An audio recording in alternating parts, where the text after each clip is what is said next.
Girl. That chat window got back. I got back. You got crazy back. We're streaming now, so we can't say dirty married things at this point.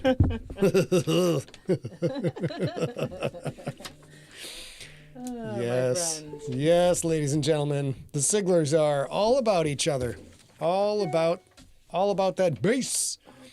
Hello, everyone. Hello. You got access to this. Look at him coming in on Facebook. Hello, Facebook peoples. Let's see you in the chat room. Genelia, Steve Rickyberg. We tried to shut him out from all the files in Empty Set today, but he would not have it. He would not, and not only that, I was like, did something happen with Ignite? Matt McRoberts, what up? Right away. You guys are all here for the first ever, hello, Scott Max. You guys are here for the first ever reading of Hey, Seth, Slay. nice to see hey, you. Seth, we have a crazy experiment Daryl, going always for you lovely today. To see you. Okay. All right. As people, Christine, nice to see you. You can see all our gifts today are about experimentation and slaying. All right, we're going to go to your camera right here, Pumpkin. And are we ready to go? Keel, that's it. It is time. All right, let's go live. And the 3 and the 2 and the 1. Hello, ladies and gentlemen. Let me start the countdown timer. Countdown time. It's a final countdown. So I have to start by saying this. I know we got a lot to talk about in 5 minutes, and now we've got 4:51. But I also have never heard this story. No, it is not. You guys are the first. We're all the beta readers. It's so cool. I don't know if it'll always be that way. We've been doing quite a lot of work, but on this project, so. We're going to give ourselves as much time as we can to make this work out. Christine, we are probably not going to do that advent calendar until probably next week if we do it at all, because getting the dogs on screen to do the dog advent calendar is a lot. Joshua Lawyer, what's up, my brother? How are you? Hey, guys. How are you? Akil, nice to see you. Yeah. I can't. You should send me, even if you don't want me to post it, I would love to see Christmas in your new house. Akil, yeah. Oh, shit. I did Super something wrong. fun. What? It Hey, stopped? Jenny, nice to see you. Oh, what's happening? Uh-oh. My fancy timer did not work. You son of a bitch. Sons of bitches. So we got 3 minutes, dudes. So let's go through it. Dude, do you guys know how much time I spent downloading this GIF? Quite a lot of time, you guys. So here's the thing. While he messes with that, I'm going to tell you a couple of things. This week, we're focusing on this new fiction because it's a new process. Did you remember to set the logic recorder as well? I'm going to do that good. once you shake your fine booty out of the office. And so what we're going to do, this is the first time we've done this together. You guys, I was a fan listening when he podcast Nocturnal. He wrote it during the week and then podcasted on Saturday. I know a lot of you guys were too. This is entirely different because there's an AV version of all of this as well. And we're trying to have it be a multi-use thing. So I'm going to go through this real quick while he does this. Today at around 6:05-ish, so we got another 3 minutes. Or 6:05 in San Diego anyway. He's going to start reading. There we go. We're going to go. Slay. That's how much time you guys got till we read this shit. There it is right there. And what we really want from you. Carol, in the chat room, can you not hear us? So tell us if you can't hear us, because that's obviously a big problem. Go ahead, babe. Yeah. And if somebody can hear us, please tell Carol that there should be audio. J Freak, what up? So if you guys have comments, questions, concerns, if things didn't work for you that are not technical things, if you can't hear us, we want you to know. We want to know that right now. However, if you guys you think it could be, maybe shouldn't have, I don't know what we're going to hear. So you think it should have less curse words, more curse words, whatever. Shit. Please email that to us Info at at info@emptyset. I was trying. Yeah, I totally forgot I had shit to say. Look at A, vamping like a fucking boss. Here we go. This is literally an experiment. You guys are the first to hear this content. It's so fresh. Oh, so look, Irish Bearder says I couldn't hear on Facebook. Couldn't hear on Facebook. Fuck. Yeah. All right. Well, we're going to do the best we can. The audio is fine. Some people on Facebook say the audio is fine. So this is an experiment. Hey, Terry, nice to see you. Send my love to Mary as well. This read should be about 20 minutes, but I don't know because apparently my word per minute reading rate has increased since the last time I measured it. It used to be 142. Now it's 170. It's all the coke. It's all the coke I'm doing. When you hear the story, you'll know why. We want to talk to you after this episode in the chat room. The first thing we're going to talk about, we're going to do the usual stuff, real quick hellos, talk about what's coming up, etc. And then we're going to talk about this story in the chat room with you guys. And we want to get your feedback. And the experiment is I write the story one day a week on Friday. Hey. Then I edit it, and then we read it live to you on Wednesday, so you all get to be the first to hear it.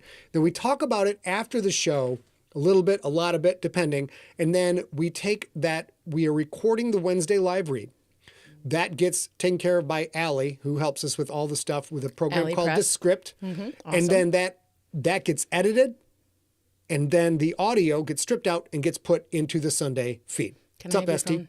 Yeah, is it buzzing? Yep. Stop it buzzing while I talk. Julie V. Press, so nice to see you out here. Hey, Chris, Julie. very nice to see you out here. Esty Hoover, so nice to see you. Esty I understand Hoover! you guys ran into Scott a couple weeks ago. That's Yeah. super cool. I'm sorry I He's missed being you. a boss with his book covers. A I was boss. feeling poorly, so I didn't go out that day because I didn't want to get anybody else sick. No COVID, though, so that's good. Brian Kane, so Exactly, nice to see Taylor. you, of course.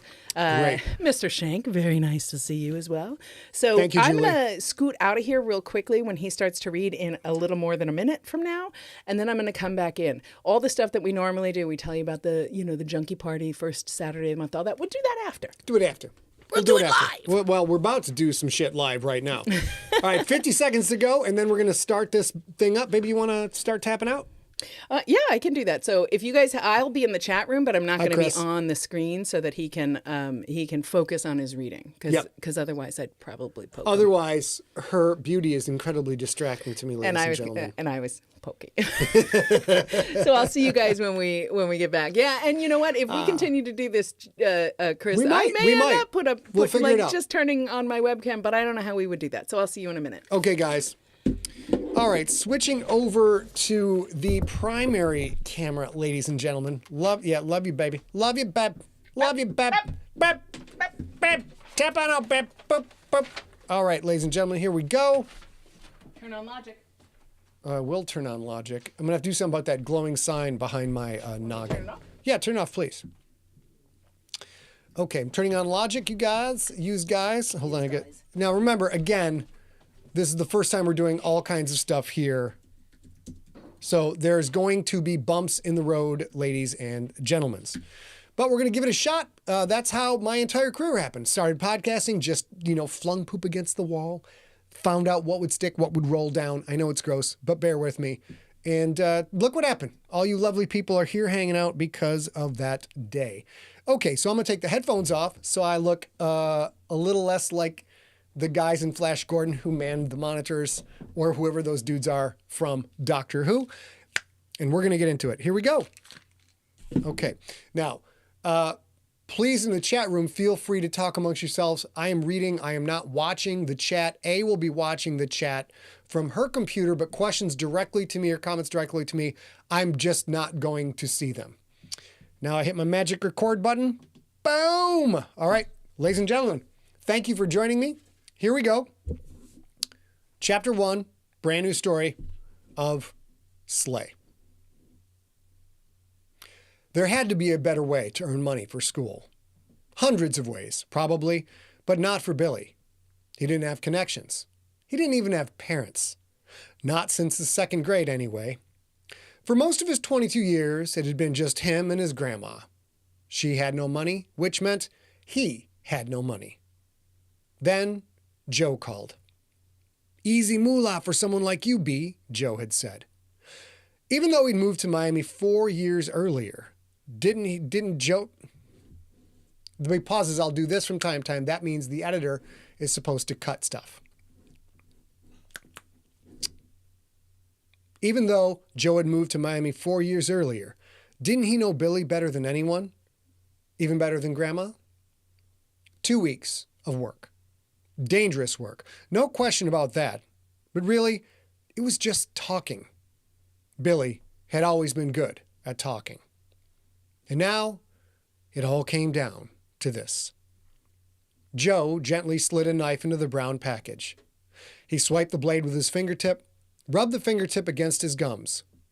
He smiled that same lopsided, let's fuck around and find out smile Billy had known since the 4th grade. "Top-notch, Dante," Joe said. Billy's breath billowed out in a rush of relief. The fat man in the red tracksuit laughed. "You were worried, Billy?" 3 of the 4 men standing with Dante Oganov laughed too.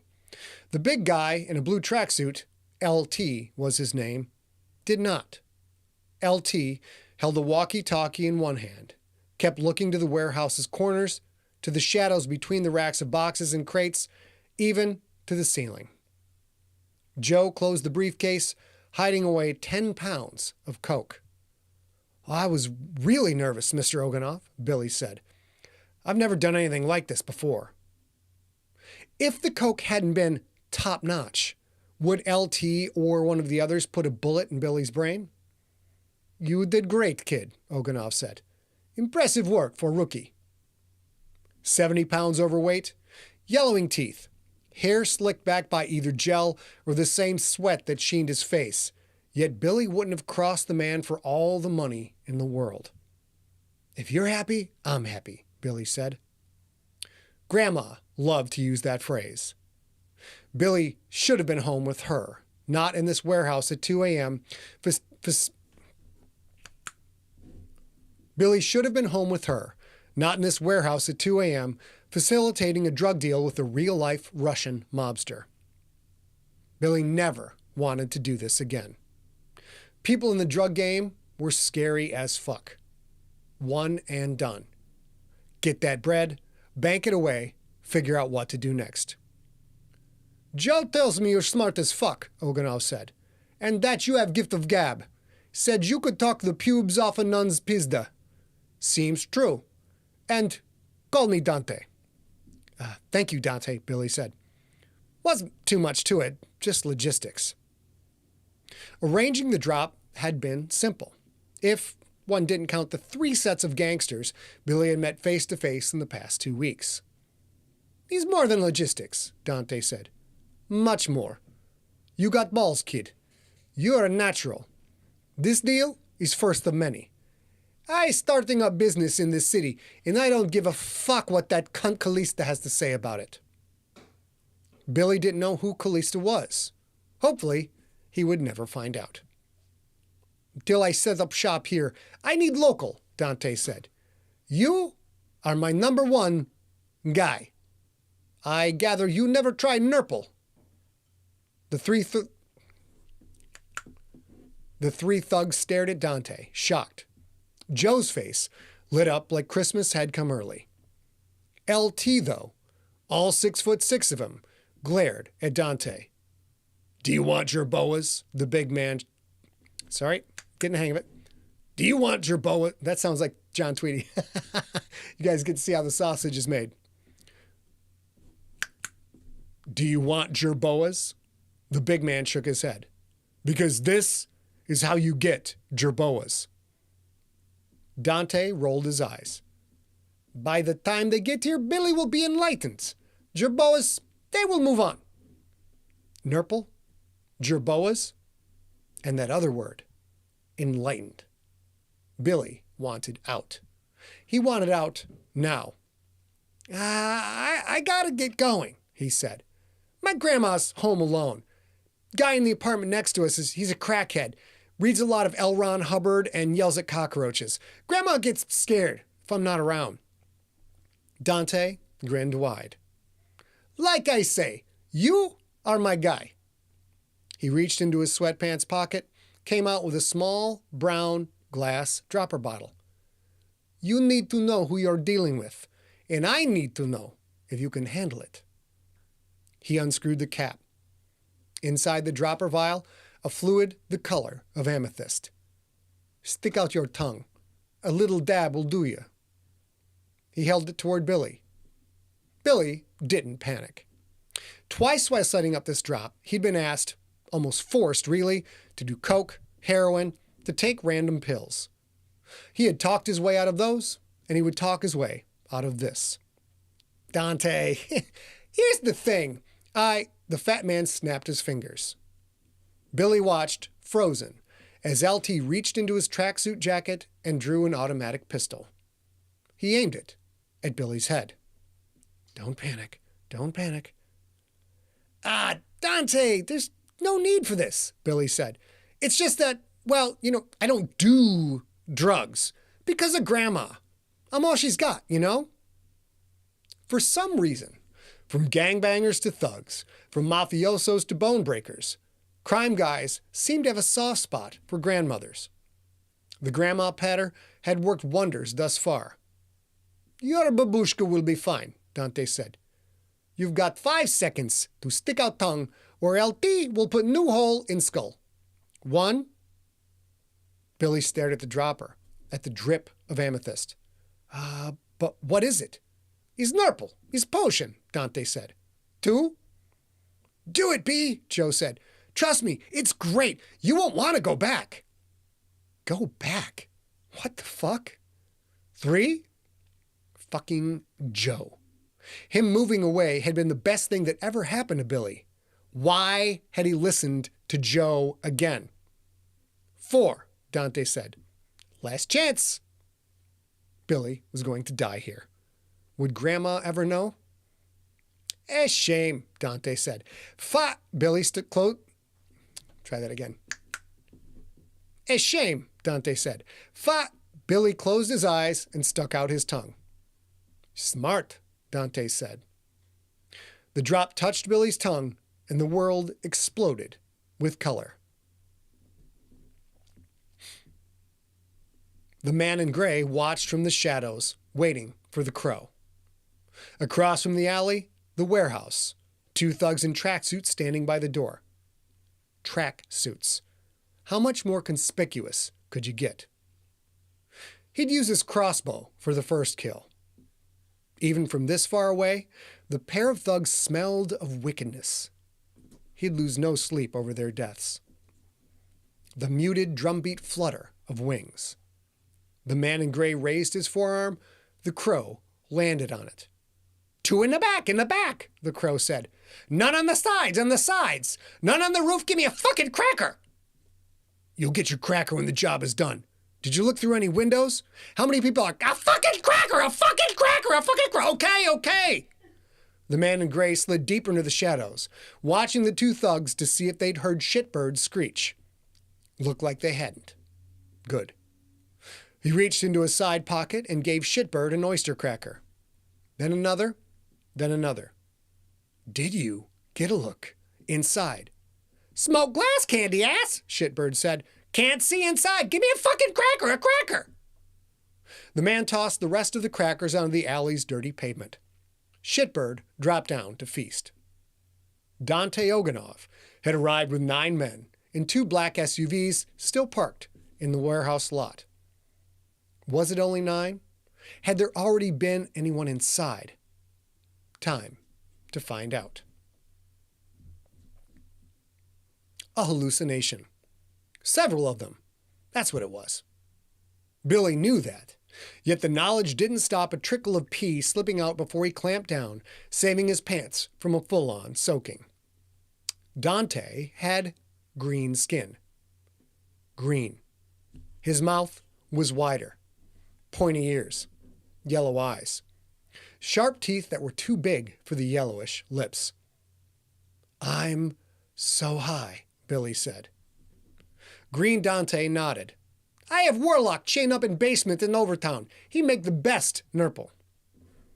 Dante's red tracksuit hung on him. He was shorter and at least 50 pounds lighter. What are you? Billy asked. An ogre? I give you correct word later, but for now, goblin is good enough. Dante jerked a thumb toward LT. Longtooth here. He is ogre. Longtooth was a foot taller at least. His blue tracksuit had stretched out to accommodate his thicker muscles and protruding gut. Grayish skin. Bigger head. 2 tusks jutted up from his jaw. Huge nose. Thick brow. The other men, Joe included, looked the same. A selective hallucination? No melting walls, no spins, no disorientation, none of the stuff Billy had heard happen when he did acid. Everything felt normal. Except for the fucking monsters, that was. But Dante, you're smaller, Billy said. Like the first law of thermodynamics, I mean. Is that the one about entropy? Dante asked. A drug-dealing goblin in a red tracksuit had just asked Billy about entropy. That's the second law, Billy said. The first is that matter can neither be created nor destroyed. Dante shrugged. Magic isn't physics, and physics isn't magic. Still holding the briefcase, Joe walked over, all smiles. Ain't it wild, bro? Magic is nuts! What had his oldest friend gotten him into? This can't be happening, Billy said. This isn't real. I've seen some shit since I started working for Dante, Joe said. You can't science this stuff, B. Just accept it, kick back, and enjoy the ride. Hey, boss, can I get a hit? Joe stuck out his tongue. Dante squeezed out 2 drops of purple fluid. Yeah, Joe said. That's the stuff, right there. A hallucination. No goblin, no ogre. Did everyone experience shit like this when they did drugs? Well, fuck that. Just say no. See you, Longtooth? Dante put the dropper vial back in his pocket. No, Jerboa. Now, Billy here, he understand reality.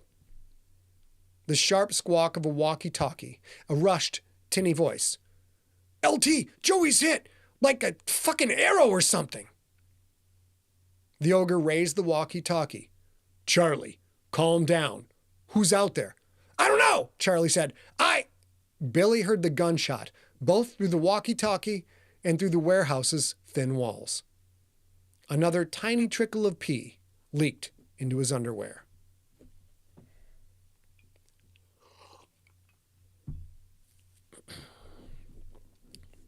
In an instant, the men had guns out. Pistols, mostly. Joe held a stubby-barreled shotgun. Another man had one of those little machine gun things. Longtooth raised his walkie-talkie. Charlie, talk to me. The ogre waited. No answer. Charlie. Drum?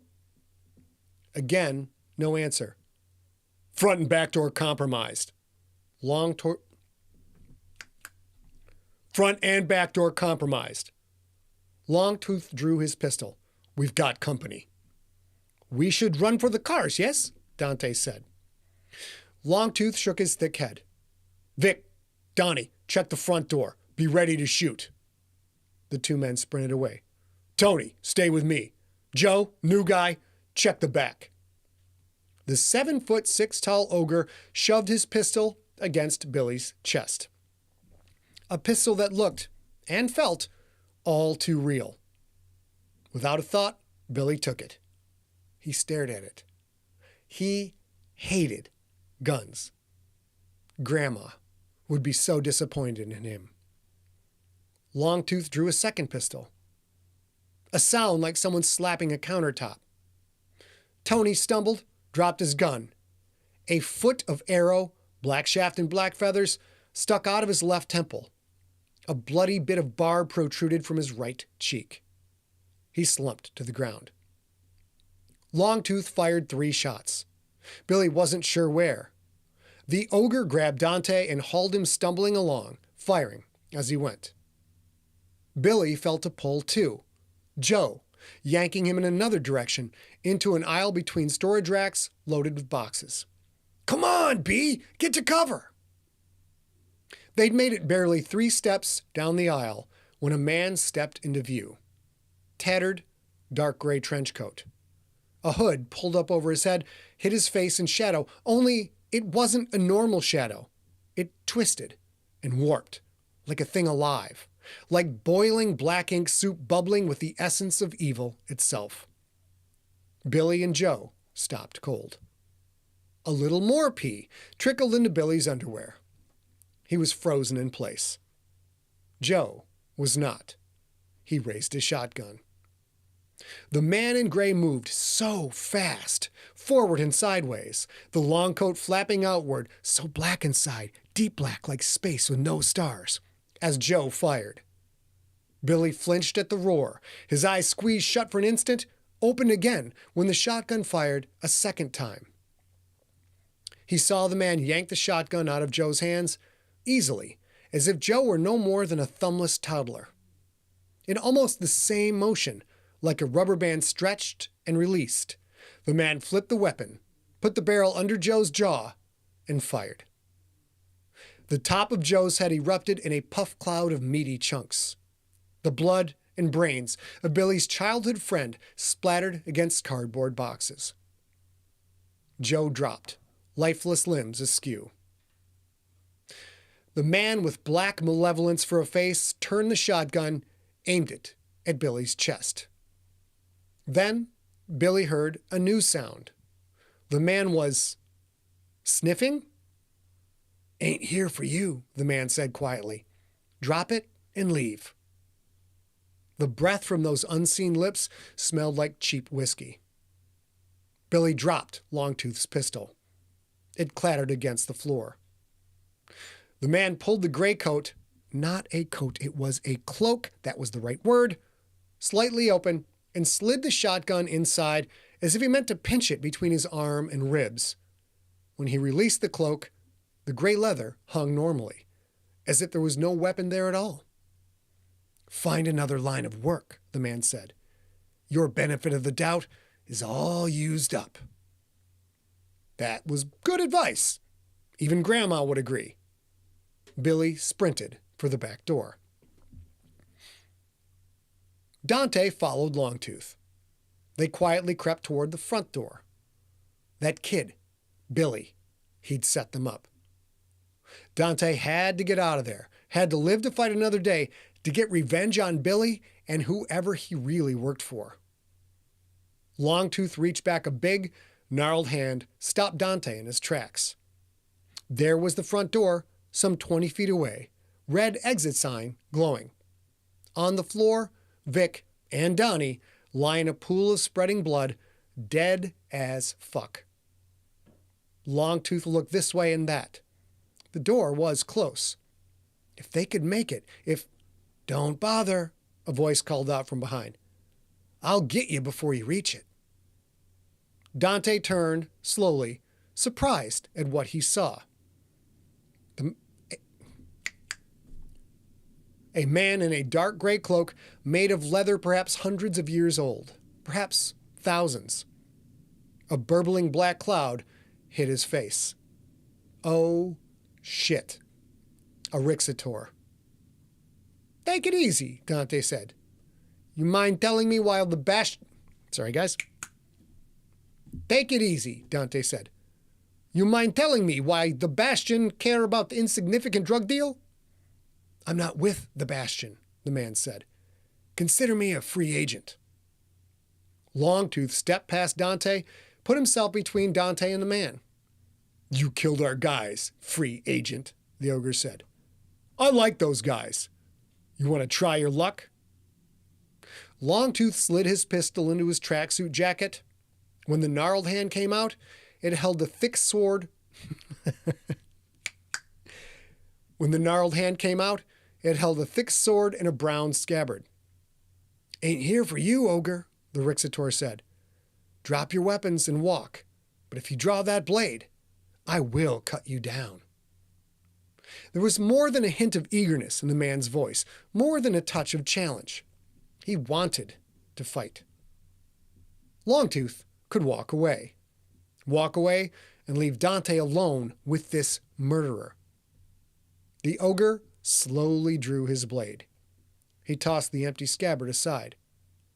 "I took his coin," Longtooth said. "I gotta do my job." The face cloud vanished. The man had steel gray eyes. The hint of a smile. Whether that smile was one of pride or of murderous glee, Dante couldn't say. The man reached into the blackness inside his cloak, came out with a sword of his own. Spanish, maybe. Shorter than Longtooth's. The blade seemed to shimmer with a pale white light. "Kill this shit-eater," Dante said. "Kill him and you get bonus." Longtooth rushed forward, brought his blade down at an angle destined to slice the gray-clad man in half. The man didn't parry so much as he flicked his weapon and moved at the same time, knocking Longtooth's arc slightly off target. The ogre's blade slammed into the warehouse floor, kicking up chips of concrete. Longtooth was quick quicker than Dante would have expected with all that muscle. He pivoted, swinging horizontally in a murderous arc, but his foe was already moving, a flowing blur that was half man, half cloak. A flash of silver white. Longtooth's swing continued, his momentum carrying him around even as his head tumbled away. Red blood sprayed from his neck, some splattering against boxes, some on the concrete, some on the killer. The ogre's body and his sword fell to the floor. The man in gray glanced at the blood streaking his sword arm. "God damn it," he said. "I just had this dry cleaned." He took one quick step, then kicked Longtooth's severed head. Dante flinched and winced, raised his hands uselessly as the bloody mess bounced off his chest and into a shelf where it wedged, face out, in a narrow space between two cardboard boxes. Dante saw Longtooth's eyes blink once, twice. The lips moved as if the ogre wanted to say one final word, but no words came out. "Shit-eater, huh?" The man in gray wiped his blade on the thigh of Longtooth's blue tracksuit, leaving a streak of blood. "Are you insinuating that I actually eat feces?" Dante raised his hands, palms out. "We can make deal. The coke is worth 300 large. Take it. Want something else? Let's talk about it." "Ain't me you gotta talk to." The man put his sword inside his cloak. He seemed to fish around in there for a moment. When the hand came out again, it held a sphere of blue glass. He held it out to Dante. "Take it." Dante did. The sphere flared with a burst of warm energy. Inside it, a face appeared. Dark green eyes. Hair the red-orange of smoldering coals. Thick lips, the top one curled into a haughty sneer of victory. "Dante, my love! How are you?" Callista. He was screwed. So screwed. "I have been better," Dante said. The sneer widened into an almost genuine smile. "I imagine so," Callista said. "I think things might be better for you elsewhere. As in, anywhere but my city. Don't come back, Dante. Not ever again. Understand?" Dante nodded. "Da. Understand." "Wonderful," Callista said. "Because next time I won't be quite so nice. And neither will my special friend. Aren't you happy he was nice?"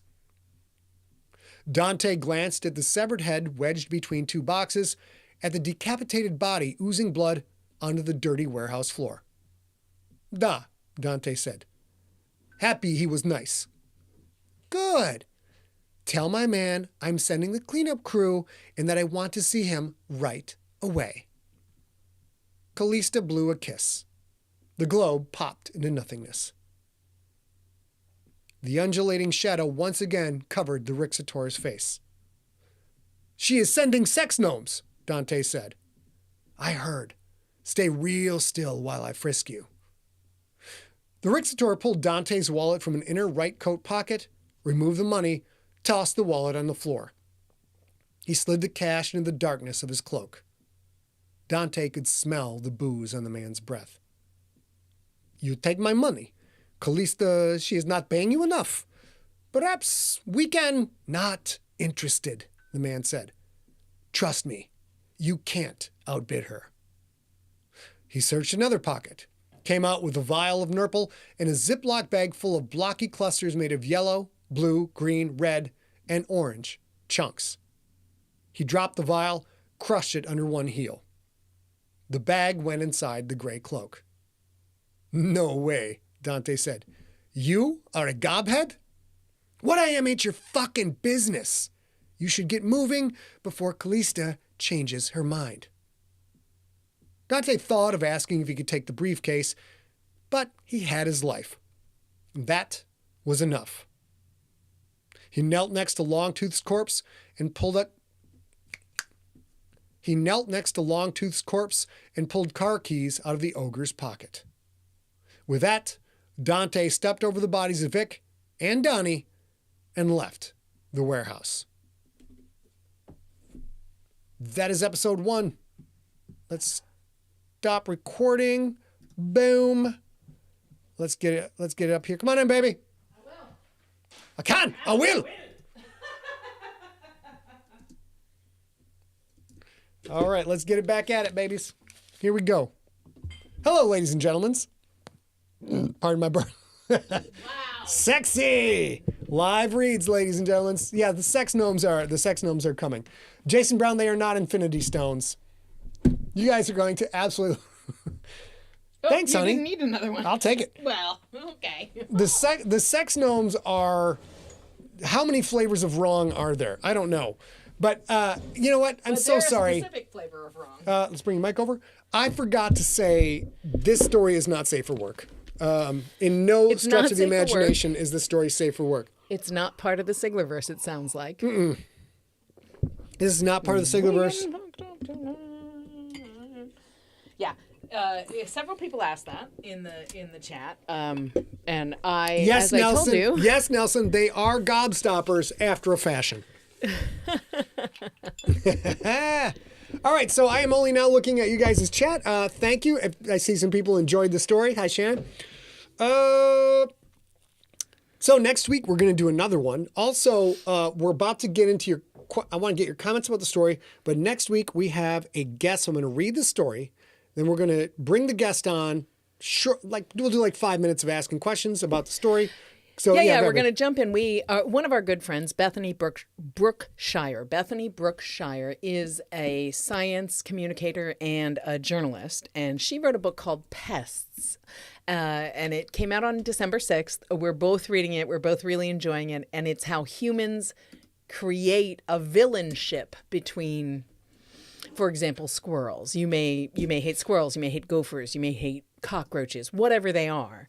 And it sort of talks about the relationship between humans and those. So we're going to have her on next week for a few minutes after the story to talk about her book, because we're both really enjoying it. And she's a terrific journalist, and I can't wait to have her on the cast. However, right now we're going to talk about that was very fun. You like it? It's been forever. It's been a long time. I mean, forever, you guys, since I mean, if you don't know, if you're joining late, the reason Scott and I even know each other in this crazy life is that I was a fan of Infected, and I went to a reading. I went to a show. I went to a con. Ollie just made it. You're going to have to watch replay, Ollie, buddy. And the story will be in the podcast feed on Sunday. You're fine. Will it be on Sunday, or is that...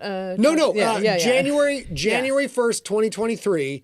What you just heard will be polished up and put in as an audio episode. Cheers, baby girl. Congratulations. Thanks, that was honey. beautiful. I think it has probably been since 2009 that you haven't known what's coming?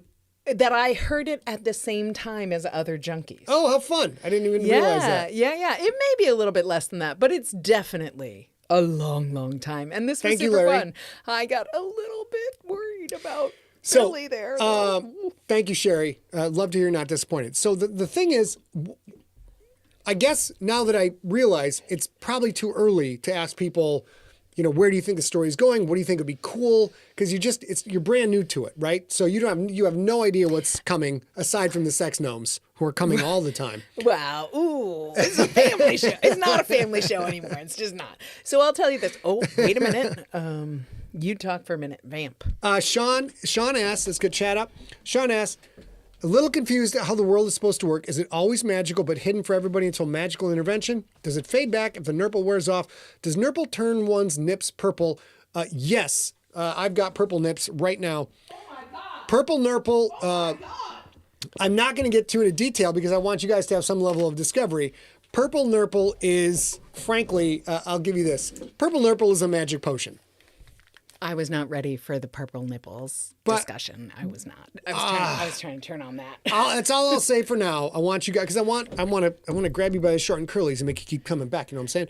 Purple nurple is a magic potion, and it has a certain effect. Ben Marino, so nice to see you. Yeah, hey bud, has a certain impact on people. So you're gonna find out more about what that is, and this is part of the fun of the live read. Billy was supposed to be. I have a 1 hour pilot script for Slay. And I've been pushing that for a while. You can take this over there. And I tried to use that script. I based this story on that script. Tried to write the script. Story changed immediately, because visually you can put a guy like Billy up on the screen, and you don't need to know what he's thinking or who he is. He's just sort of there to carry the water for the scene. But when you're writing the fiction, I had to come up with, like, who is Billy? And now Billy, the story has changed, and Billy features quite prominently in the upcoming episodes. Would you tuck that curtain in? Jenna Leo, you said a very important thing right here. You were like, I feel like Constantine or Dresden could walk right into this story. And it's interesting that you say that, because we've been talking about this, although I didn't hear that story until just now when you guys heard it. Mm-hmm. We've been talking about the project for a month and a half or more, maybe 2 months, something like that. And one of the things that we're talking about is this idea that sometimes it's fun to not have to figure everything out before you know what's going on. It's just fun to have little pieces. And we talked quite a lot about Dresden. Because there are some things you know about Dresden. There's some things you know about Constantine. There's some things you know about John Wick that you just know about him once you're introduced to that story. And so if he goes off in another... No Chris Grohl, no sparkly vampires, no. If he goes off, like say for example, John Wick... adopts a cat or a rabbit or something. Would that be out of character? Kind of, but not really, but kind of. And that's the sort of thing we've been talking a lot about. How can he get into a 1 day a week story? Yep. Because he's only writing this 1 day a week. He's got obviously GFL 7. He's got all sorts of other obligations, and make it exciting and interesting, and we want to come back and listen. So that's so interesting that you say that, because that is definitely a part of what we were doing. Also, Chris, I can't remember who. Sorry, give me just a second. So while she's looking, I've been Chris and not Eckert, I think, but I want to make sure. I've read one book of the Dresden Files, enjoyed it, but as I've said several times in various podcasts, Paul Fisher, so nice. Yeah, Paul Fisher's hanging out. Dresden Files, it's the same guy in the cover every book. So for me, it didn't have that sense of gravitas that like a Stephen King book brings, where the main character can get cracked at any time.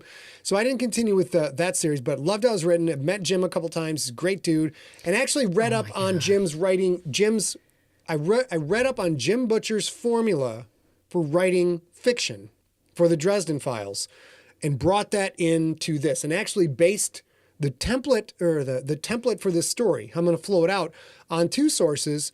The Dresden Files, how he wrote the Dresden Files, where you kind of have you have a conflict, and then you have a sequel, and the sequel leads you to the next conflict. Yes, and sequel in this phrasing does not mean a sequel to this story. It means a sequel to that action. Yeah, the sequel bridges it's action, sequel, action, and the sequel's purpose is bring you to the next action. So this one started out sequel, then action. I'm not sure I'm doing it right. So it's Jim Butcher's method, which I think is really cool, and then that's combined with Save the Cat, which is a very analytical. But for all you writers out there, listen to what he's about to say. Save the Cat is a screenwriting book that goes into detail, and it's now about 20 or more years old. And if you know how to write screenplays and you're a talented screenplayer and you're getting business, etc., that's one thing. If you're like, I want to write a screenplay, and you write your first screenplay and it winds up to be 412 pages long, no one's going to make that. Save the Cat walks you through the beats that are consistent in the majority of successful movies. And gives you examples. And gives you wonderful example. Miss Congeniality is a primary example through the whole thing. Mm-hmm. So, you 80s, 90s kids, it's very cool. So those two things are going into this, because this is the first thing I've ever written that is intended to be gardening. So there is do you want me to say this? It's easy for me, I think. Okay, go ahead. So there are two types of writers in the world of fiction right now, supposedly. One is a gardener. They go into the garden, they tend the garden, they take care of the garden, but they let things flow organically. So say you plant a garden and it has peppers and tomatoes, and your tomatoes go crazy and your peppers don't thrive. That's okay. You focus on the tomatoes. And then there are architects, and Scott is 100,000% an architect normally. He wants his outlines are 35 pages or more. He's a very, very disciplined writer when it comes to a very long story arc. And that's wonderful. But it's also wonderful to see him stretching his muscles. I just have to say... Larry Correa is another influence on this. Exactly. Yes. It was Chris Eckert's comment I was looking for because he said... Did I move it? A, no, it's okay. I found it. He said, A, control him, rein him in. Like I ever can do that when it comes to his fiction ever.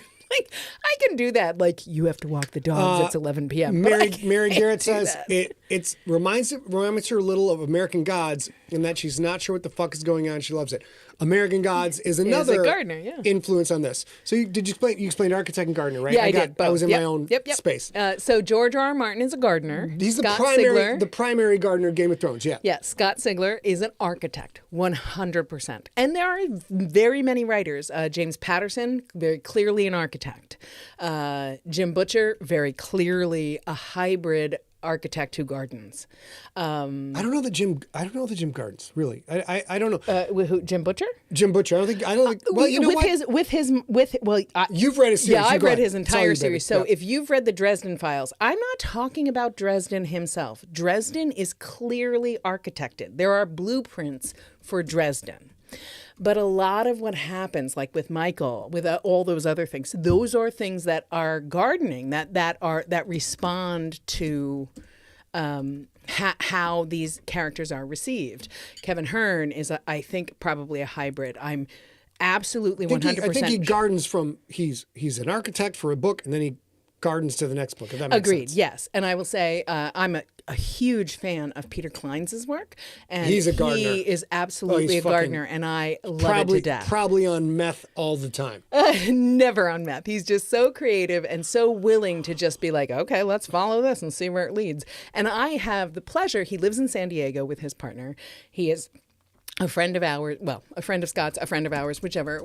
Scott's had a couple of in-person live events with him in the last couple of months, and I'm such a fangirl, I can't even help it. I go up and I'm like, tell me about this character in Paradox Bound or whatever, and he'll totally do that with me, which I love. Peter Klein's is great, man. Yeah, he's great, and I think he's absolutely a gardener, but he's also willing, and I'm not a writer, I'm not creative, but he is willing to like literally throw away 10,000 words if he needs to. Respond to this. Sean Dyer in the chat room says, Butters and Dresden Files was supposed to be bit character. That's what I'm saying. And that is part of the ridiculous level of fucking crack smoke and excitement I get doing stuff for you guys now that I'm back. Remember Nocturnal, Pookie Chang, I was going to whack that motherfucker in episode 3, and you guys smelled it. You smelled it out. And I got emails threatening my balls. How dare you? Don't threaten your email. When someone threatens your balls via email, you pay attention.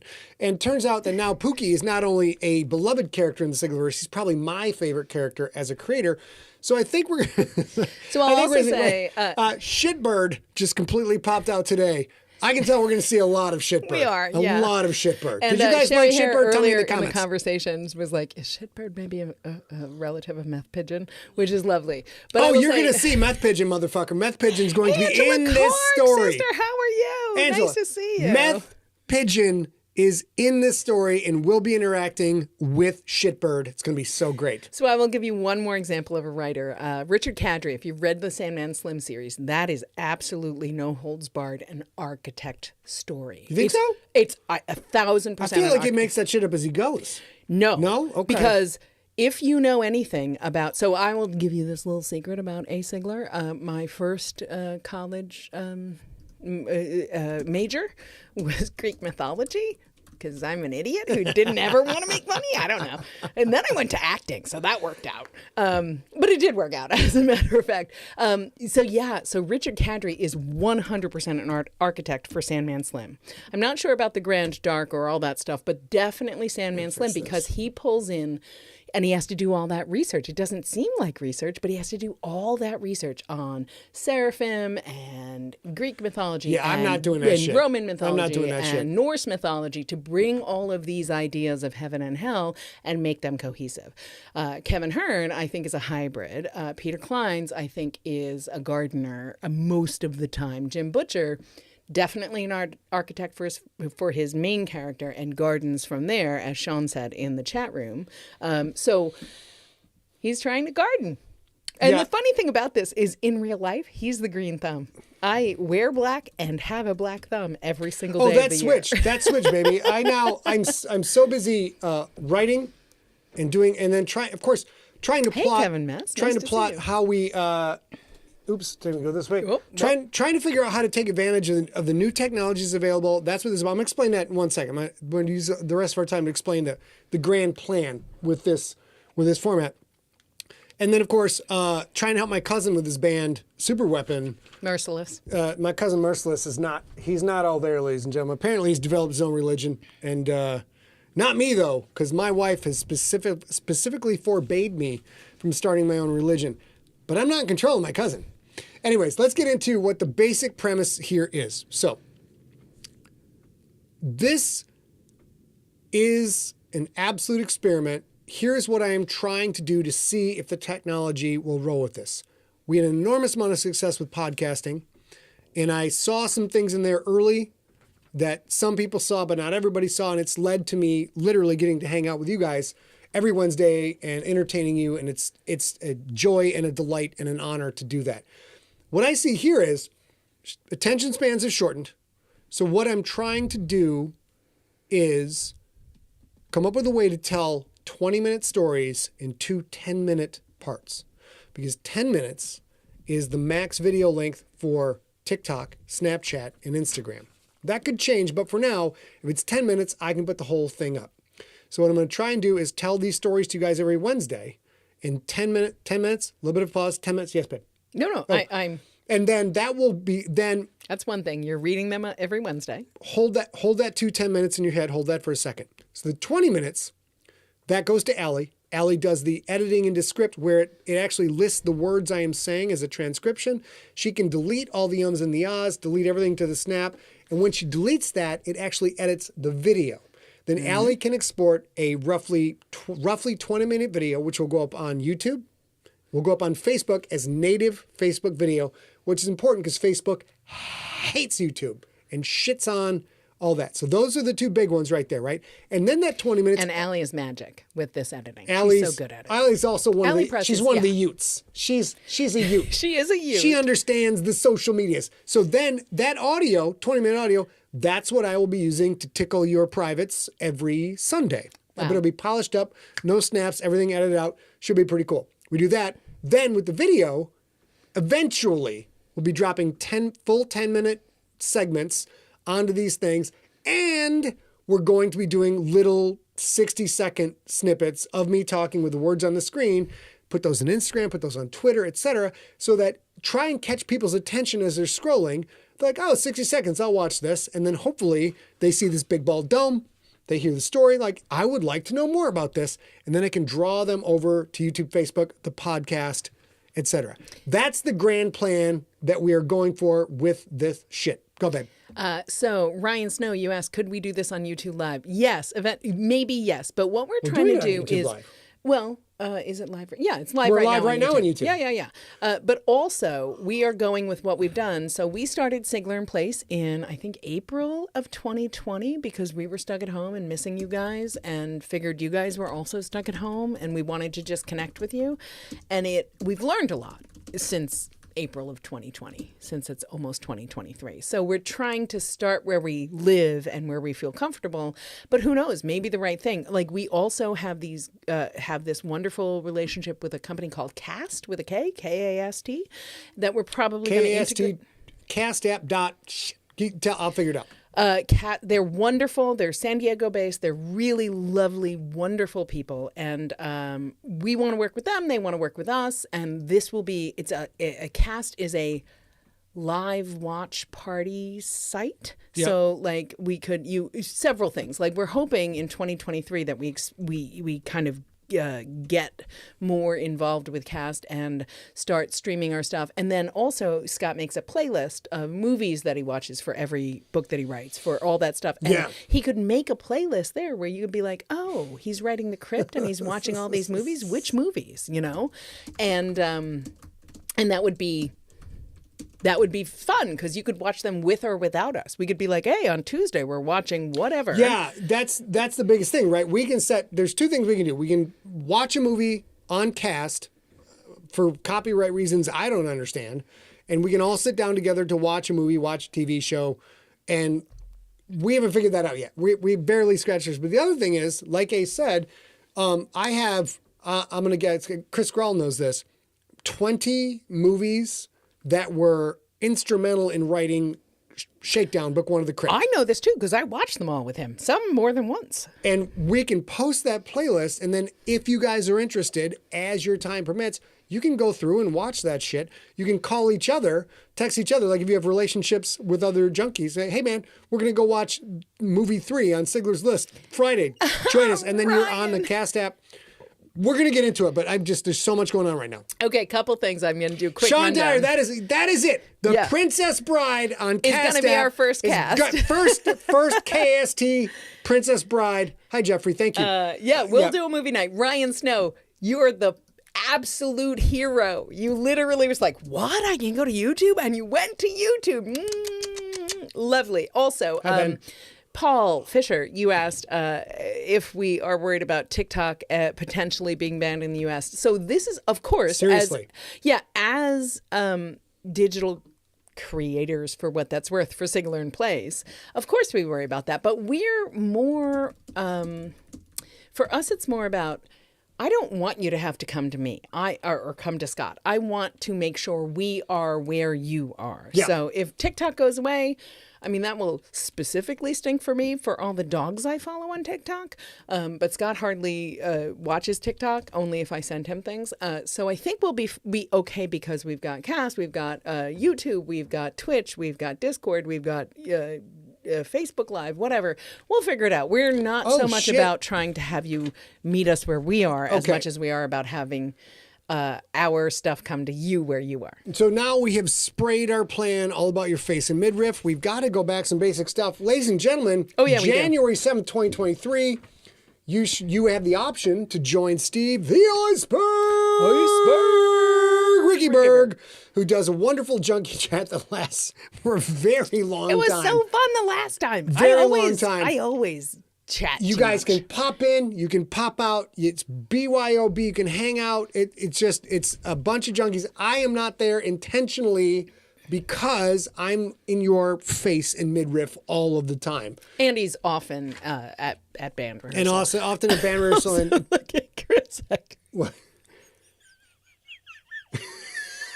Yes, Chris. Have you not met a New Yorker before, Chris? You're not supposed to mention that to New Yorkers. It's bad. It's very bad, Chris. It's like water to a gremlin. Of course. Well done, you and the internet today. That's so fun. So you can join Steve the Iceberg Ricky Berg. Also, ladies and gentlemen, we're up to 530 people on the SMS text list. Most of you are probably on it, but there's a lot of new people here. Text SIGTEXT one word to 855-955-5095 because we are getting in the ballpark of launching our new site. And when we do, we're so close, you guys. All of our merch, if you're signed up before the site launches, we're going to send out a code, 10% off on all kinds of merch.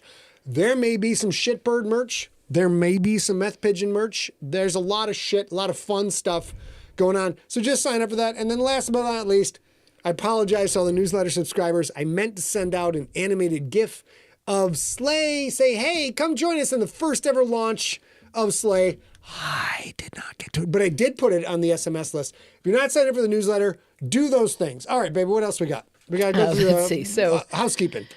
Which are... That's it, right? We're done. Yeah, I think we're done with that. And we got 2 minutes left. So somebody asked at the beginning of the hour if there would be questions. I think it might have been Mike in Alaska. So if you have questions, ask them. If we don't get to them in the next 2 minutes, we'll definitely... So next week, we're going to have our good friend Bethany on to talk about a very cool book.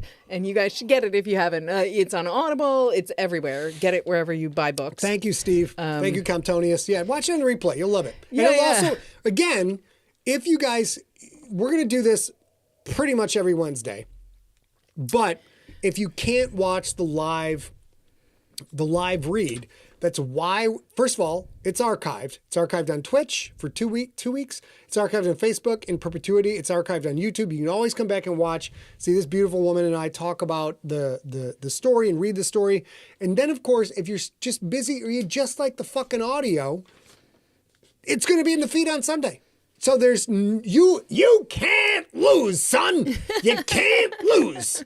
So Thanks, you Paul. can always send your questions to info@emptysat.com.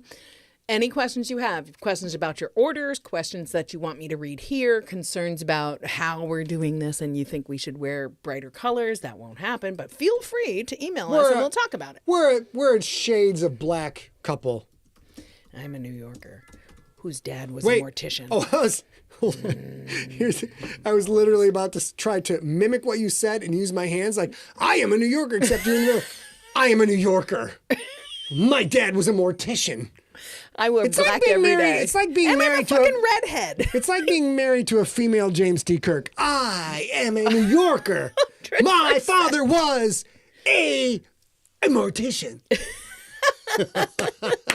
So I'll send you, I will also say, as we're kludging things in, I know a handful of you have sent in questions and siglabrations and things like that, and we're going to kludge this in December. So next week and the week after might be a little kludgy, but then we'll figure out the rhythm of the story plus our normal content where we share our lives with you guys and you share your lives with us, because whether or not we want to believe it, it's still a pandemic and things are crazy. Ben Moreno in the chat room says, I love your narrating, Scott, but how cool would it be to have a surprise guest narrator like Ray Porter? First of all, how fucking dare you? How fucking dare you insinuate that Ray Porter is a superior reader to me? Just because shit is true doesn't mean you should say it to my fucking face. Hang on 1 second. Who said that? Ben? Ben Moreno. Ben, this is for you. Baby. Yeah. Ray Porter. Divorce! Divorce! A better narrator. It is decided. It is decided. Also, my wife's got the hots for Ray Porter, so oh my God. Christ. All of you and me and him have the hots for Ray Porter. So not only do we have the opportunity for guest narrators, but I am setting this up in a way where if shit gets crazy or somewhere down the road, I achieve my long-term goal of getting a movie made in my books or a TV show made in my books, and I'm occupied elsewhere and shit gets crazy, this, unlike the GFL, this is a great fucking place for other writers to step in. For example, like, who wouldn't want to see J.C. Hutchins write a whole episode about Shitbird, right? Yeah, for sure. But what you're going to find in this now, listen carefully to this. Those of you who are still here, listen carefully. This is not the usual Sigler stuff. What happens in episode 1, 2, and 3 is not necessarily set in stone because it's fucking magic. So shit can change. So we're going to allow other authors to come into the space, write a thing, and I'm not going to spend 4 months slaving over something that somebody spent 3 weeks writing to make sure it's exactly dialed in the Siglerverse, because this isn't Siglerverse, so it's gonna be more fun. So we're gonna probably get a lot of shit going on right here. So I'm gonna close out the cast by saying a couple things, and then we'll go into our end stuff, and then we'll leave. Jason Brown, I think, asked so will this be edited? So here's the plan. All the ums and ahs and whatever will be edited out. The hope is that we actually do use this audio in the feed on Sunday and as the audiobook. Hopefully, we'll see. It depends, because Scott is also a meticulous writer, which I love about him, and I think you guys do too. And so if there's some big flaw, he may re-edit and re-record, since it's his own voice, which we told you we were never going to do again, but here we are. So we'll try and do that. Also, Genelia, you said, who doesn't have the hots for Ray Porter, and I don't think anybody on the planet does. And for me, I think it was Michael Gray said it has to be his hair. And for me personally, I just want to say, because this was very important to me, and I know it's a little bit late, but I'm still going to say it. I recorded 2 audiobooks at Recorded Books in Pasadena a handful of years ago for an author called Casey Alexander. Casey Alexander. If you guys like my stuff, you will fucking love Casey Alexander. She's a far future cyberpunk. She's Dirty, wonderful. violent. Yeah, she's wonderful. And I met her at Emerald City Comic Con a handful of years ago. And almost the first thing she said to me is, "You sound just like my main character." Mm-hmm. And then she asked her publisher to hire me to record the audiobook, which was such a grace. That's such a hard thing to do. And I showed up on my very first day of recording, and Ray Porter was there. And he made me promise that I would have lunch with him every day, and made me promise I would ask him embarrassing questions about my own narration.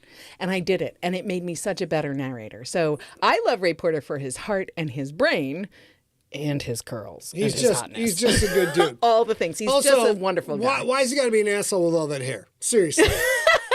Ray, fucking back off, bro. Back off. All right, hold on. We have a question. Somebody wants a 60-second breakdown on the key schism from the GFL. Oh, that's Mike. That's Mike. Okay, so here we go. You guys ready? Spoiler alert. If you have not read the GFL, I can't reset. It's 5 minutes. If you've not read the GFL, you should earmuffs. Yeah. Right now. Ready? Here we go. Okay. The key schism in the GFL is that the givers showed up on their planet, basically gave them the technology to be able to use punch space and do different things with their gates. And then the key, we're kind of assholes, rebelled against someone who was helping them and ate them. The key largely ate the givers that were on their planet. The key in power, much like certain imperialistic powers that are operating, trying to take over other countries exactly today, in this day and age, bankrupted their entire economy trying to develop a gate, if you will, that would let them take over other planets. And when that didn't work, they were completely ruined for centuries and could not continue and regressed in their culture. They should not have invaded other shit. And that is 60 seconds. Boom! What's up, bitches? If this was a frat party, I'd do your belt? I'd do a fucking keg stand right now. Right now. Yes, I am a frat guy. Sorry. I had a wrestling fraternity. Thank you. If you're still with us, thank you so much for staying a few minutes late for us. We will be back next week. Of course, we're starting to do this now weekly again. I know we skipped a handful, and we'll figure it out. There's definitely what up? Go ahead. There's definitely going to be some time here and there where we can't come every week for reasons, just like life happens. So you got to talk to sex gnomes about that if you can't come every week, because the sex gnomes make shit happen. We're going to get into that coming up. All right, baby. So, beyond that, we are coming back next. We'll be here next Wednesday. Love you, Nell Zone. We will be here next Wednesday, the 21st of December. Oh, and shit. what we will be doing on the 21st of December is another episode of Slave for the first half hour or so. Hey, you know what? Yes. I'm going to write the fucking winter solstice into the goddamn episode. That's the fun of a live writing experiment. Yeah. So next, Jesus the Christ, 21st Chris Eckert. is Keep talking, baby. The winter solstice, and if you are Love you, Beth. Celebrating in any way or a scientist in any way, that matters. So we'll do that. We'll be back. We also have Bethany Brookshire, our friend, who is a absolutely fantastic science journalist. She is a citizen scientist. She's actually scientist. Like, she's great. But she will be able to talk to you about pests. If you want a head start, you can get pests everywhere you buy books. You can buy it in Treeware, you can buy it in eWare, you can buy it as an audiobook, anything you want. It's really fun. We're both reading it right now. This is only the second time we both read the same book at the same time. The last one was about your health, and it was an Indian doctor, a woman Indian doctor, and we kept calling her auntie because I have a couple of Indian aunties. And what was the thing she said? The more you can take capsaicin.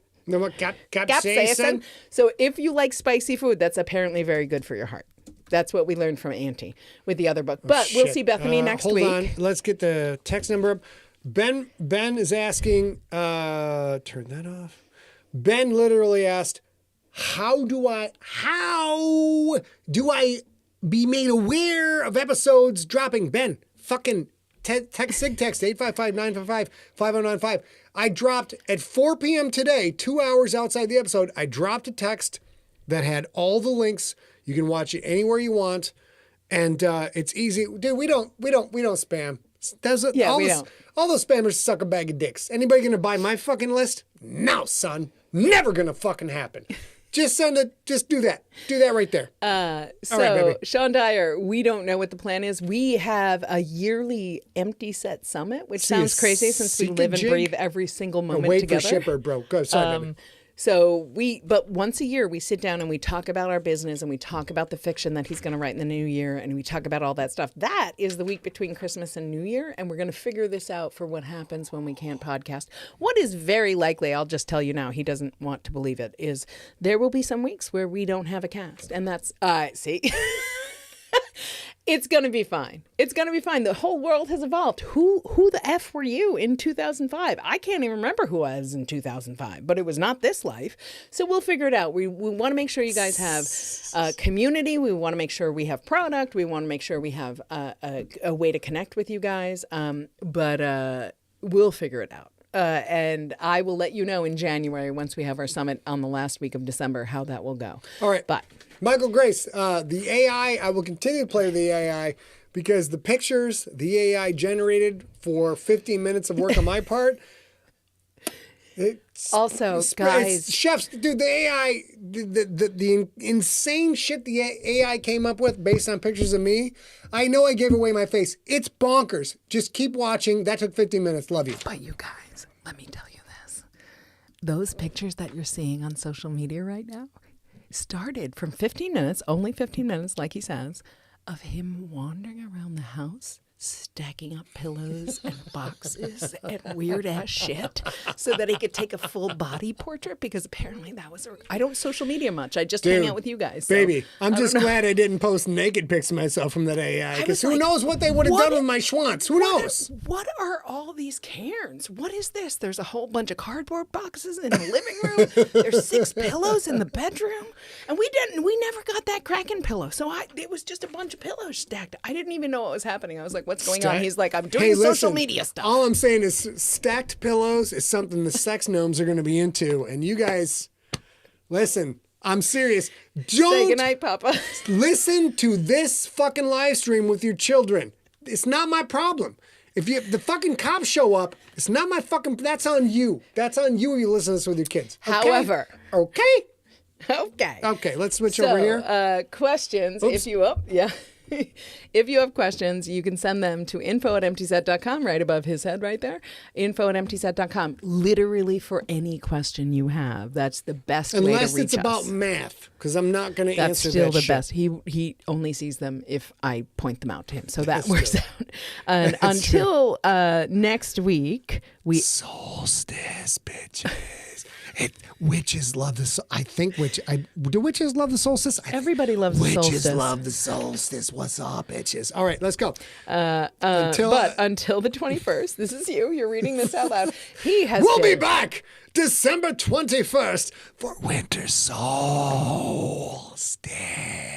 And until then, we want you to stay smart. We absolutely need you to stay science, you guys. If you're in the northern hemisphere, you have at least 4 active endemic viruses right now. RSV, flu, COVID, and 2 flus, influenza A and B, and COVID and RSV.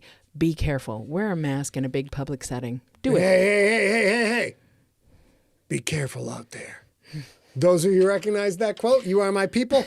And for the love of science, my loves, stay informed. Listen to people who have studied science their whole lives. Don't listen to people who are fucking trying to get fucking clicks. It's been a long weekend. Well, it's also been fucking 3 scotch. I put a lot of work into not even 1.5 scotches. What are you talking about? Oh, it's going to be 3 scotches by the end of tonight, bitches. If you follow a boy on Twitter, @Scott Sigler, tonight could be a lot of fun. Also, I believe this was... you guys are great. Based on ad hoc watching the numbers, this may be the biggest live stream we have had since I shaved my face lettuce. So and you guys Paul are great. Fisher showed up. Paul Fisher featured in Ancestor. That is right. Paul Fisher, motherfuckers, who's in the book Nico Ancestor. just showed up. Nico, gotta watch replay, bro. Can't help you. Mwah! We love you guys so much. Thank you so much for joining. all of you skanky motherfuckers can kiss off into the sky because my girl and I are going to go watch some Mandalorian season 2. What? Let's go. You spoil me, bitch. You're not really skanky. I will fucking I will You're kill lovely. you if you spoil me. Kill you. And Ready, beautiful. sweetheart? Yeah.